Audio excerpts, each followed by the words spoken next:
Saludos amigos, bienvenidos a mi canal de YouTube. El día de hoy voy a mostrarles cómo pueden hacer mantenimiento de un motor de un elevavidrios o alzavidrios. Este es un motor de 12 voltios con una caja reductora de velocidad y elevadora de fuerza. El motor generalmente gira muy rápido, pero aquí este eje, este piñón, gira más lentamente, por eso se denomina reductor de velocidad.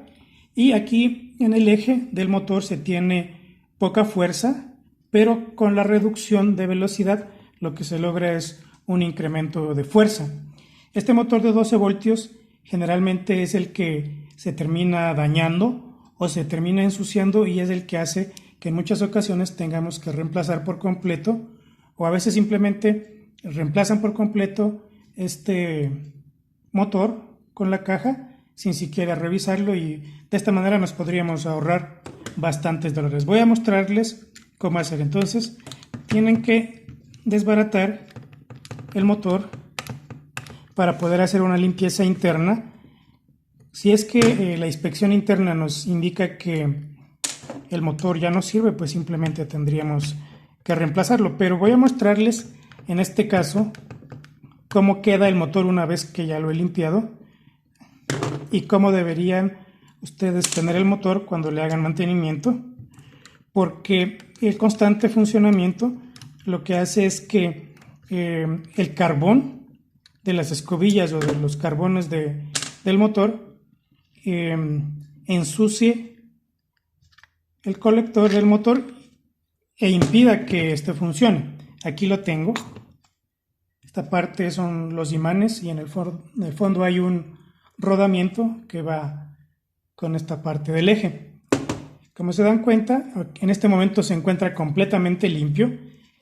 Esta parte del colector normalmente está muy sucio, lleno de grasa y lleno de rastros de carbón que hacen que no haga contacto con las escobillas y simplemente da la sensación de que el motor está dañado.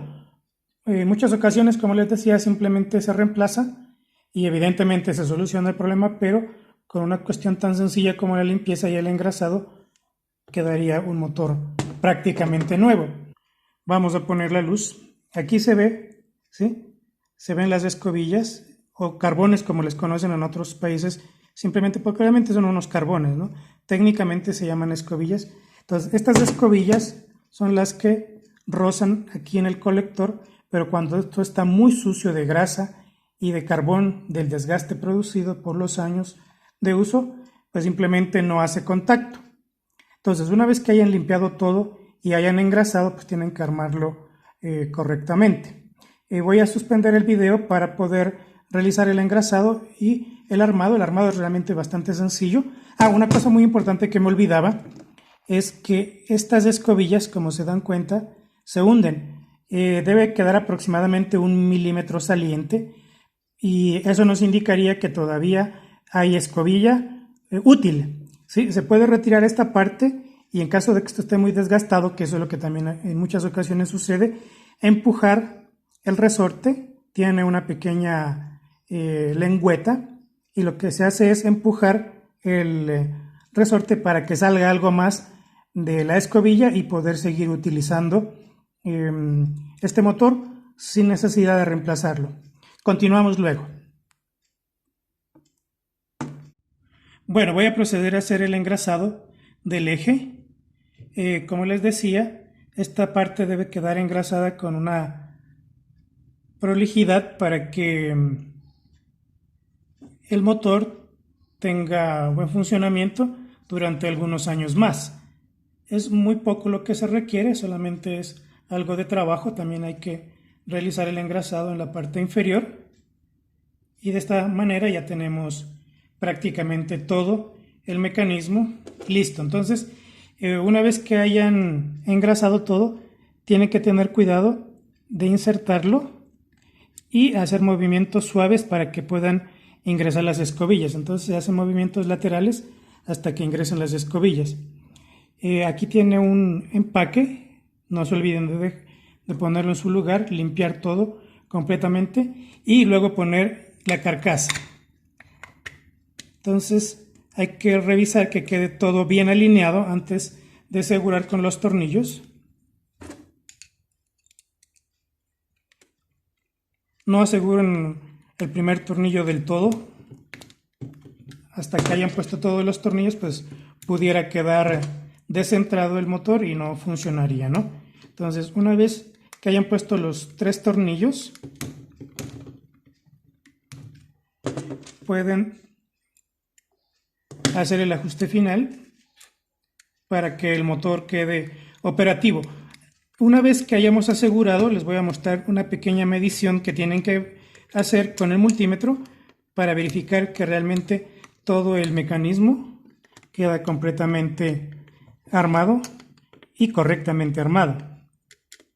Como ustedes se dieron cuenta, la parte interna del rotor era una bobina que tiene muy poca resistencia y los cables que están aquí son la única vía que van hacia el rotor, aparte de las escobillas. Entonces, la resistencia que nosotros debemos medir aquí es realmente baja. Entonces, deben poner el multímetro en una escala de 200 ohmios o de 100, o la más baja que tengan ustedes en su multímetro, ¿sí?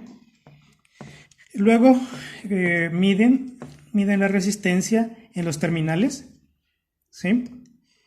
Primero vamos a ver la resistencia de punta de contacto, se me olvidaba.